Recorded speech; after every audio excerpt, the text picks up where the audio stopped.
شروع اللہ کا نام لے کر جو بڑا مہربان نہایت رحم والا ہے۔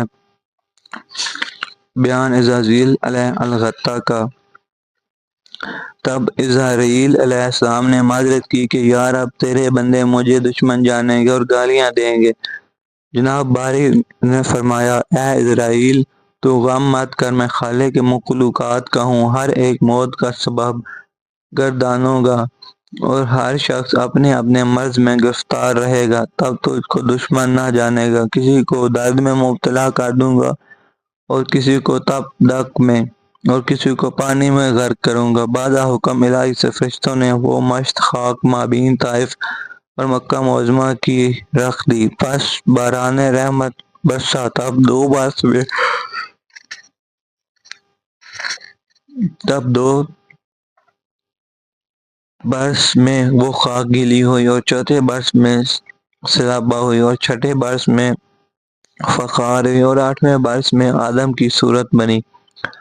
تو ایک دن ابلیس 70,000 فرشتوں کو اپنے ساتھ لے کر آدم علیہ السلام کے پاس آیا، دیکھا تو قالب آدم علیہ السلام کا خاک پر پڑا ہوا تھا۔ اس نے پشم حقارت اس کی طرف نظر کی اور ایک دن فرشتوں نے اسرائیل علیہ السلام سے کہا، کس خاک سے خلیفہ خدا کا پیدا ہوگا؟ وہ بولا، سچ ہے، مگر اللہ تعالیٰ اس صورت کو میرا فرما بردار کر دے گا تو میں اس کو ہلاک کروں گا، اور اگر مجھے اس کا فرما بردار کرے گا تو میں اس کی فرما برداری نہ کروں گا۔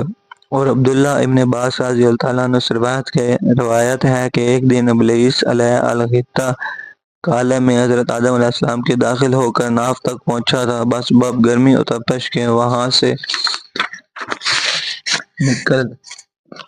نکلا اور اس کے سبب حسد و بغض اور دشمنی ان سے زیادہ ہوئی اور اپنے منہ کا تھوک ان کے قالب میں ڈال کر چلا گیا، اور حق تعالیٰ کے حکم سے جبرائیل علیہ السلام نے آپ دہن ابلیس علیہ الغتہ کا قالب سے آدم کے لے کر کتا اور گل باقی سے آدم کے درخت خرما پیدا کیا۔ اور عبداللہ بن عباس نے روایت کی ہے کہ جان پاک حضرت محمد مصطفیٰ صلی اللہ علیہ وسلم کی قندیل میں عرش مولا پر تسبیح پڑتی تھی اور قطرہ عرش مصطفیٰ کا وہاں سے ٹپک کر اس جگہ میں گر پڑا جہاں اب تربت منورہ خاتمہ الانبیاء ہے، اور حکم الہی سے حضرت جبرائیل علیہ السلام نے اس خاک پاک کو مشک اور عنبر سے ملا کر معطر کر کے پیشانی آدم علیہ السلام پر مل دیا۔ تب آدم علیہ السلام کا نور اس کے ملنے سے 2 چاند ظاہر ہوا۔ بعد اس کے جب 40 دن گزرے، خلقت روح آدم علیہ السلام کی ہوئی۔ اس وقت رب جلیل کی طرف سے فرمان آیا کہ اے جبرائیل، میکائیل، اسرافیل، جان آدم کی اس کے قالب میں پہنچا دو۔ ہر ایک ساتھ 70,000 فرشتے جان آدم کی ایک طبق نور میں رکھ کر اور طبق پوش نور سے ٹانک کر آدم علیہ السلام کے سر پر لا رکھا، پھر وہ طبق پوش ان کی جان سے اٹھایا اور تمام ملائک 7 آسمان کے دیکھنے کو آئے کہ جان آدم کی قالب میں کیوں کر جاتی ہے، اس کو دیکھیں۔ اور یہ آواز آئی، ترجمہ، اے جان آدم، اس قالب کے اندر جا۔ تب 7 مرتبہ ان کی جان پاک نے اطراف میں ان کے قالب کے گشت کی اور اندر نہ جا سکی اور عرض کی، یا خالق، میں جسم نورانی رکھتی ہوں اور یہ قالب اندھیرا کثیف ہے، میں کیوں کر جاؤں؟ پھر یہ آواز آئی، ترجمہ، اے جان آدم، داخل ہو تن میں نفرت سے اور نکل آ تن سے نفرت سے۔ اسی وقت جان پاک آدم کی ناک کی راہ سے داخل ہو کر چاروں طرف دماغ کے پھرنے لگی۔ پھر آدم نے آنکھیں اپنی کھولیں، فوراً جان ان کے دماغ سے حلق میں آ رہی اور حلق سے سینے میں اور سینے سے ناف تک پہنچی۔ جب وہ گل گوشت پوست ہڈی رگ اور آنت ہو گئی، بعد آدم نے اللہ کی قدرت سے ہاتھ کو زمین پر ٹیک کر اٹھنے کا قصد کیا۔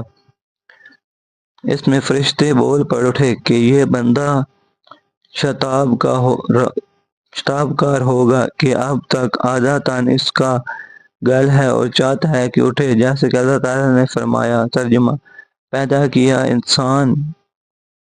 کیا گیا انسان جلد باز یعنی شتاب کا، اور آدم علیہ السلام نے اپنے سارے بدن پر نظر کر کے دیکھا کہ اللہ تعالیٰ نے مجھ کو کس چیز سے بنایا، اور جان آدم کی جوڑوں اور بندوں میں ماند ہوا کے رکھوں میں، اور گوشت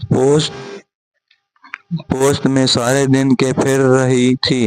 تب حق تعالیٰ نے فرشتوں کو بھیجا کہ دماغ آدم علیہ السلام کا سہلا دیں اور پیشانی ان کی ملیں، اور ایسا ہی ہوا۔ تب جان ان کی گوشت اور پوست اور رگوں میں قرار پذیر اور مستحکم ہوئی۔ فی الفور چھینک آئی آدم بالہام خدائے تعالیٰ کے کلمہ الحمدللہ زبان پر لائے، اور اس کا جواب رب العالمین کی طرف سے یرحم کل ارشاد ہوا۔ اسی لیے اس کا جواب ہوا جو کوئی چھینکے اور الحمدللہ پڑھے تو سننے والا پر واجب ہے کہ اس کے جواب میں یرحم کلّہ کہے۔ بعد اس کے جناب بارک سے حضرت جبرائیل علیہ السلام کو ارشاد ہوا کہ وہ چھینک لے کر اس سے ایک بندہ عیسیٰ ابن مریم پیدا کروں گا۔ اور جب آدم خاک سے اٹھے، حق تعالیٰ کے حکم سے ایک تخت مقلال پر بہشت میں 40 میل کا زر و زیور جواہر سے اور حلہ تاج زریں پہن کر جا بیٹھے، اور نوران کی پیشانی کا عرش تک چمکتا رہا۔ وہ نور در حقیقت محمد صلی اللہ علیہ وسلم کا تھا۔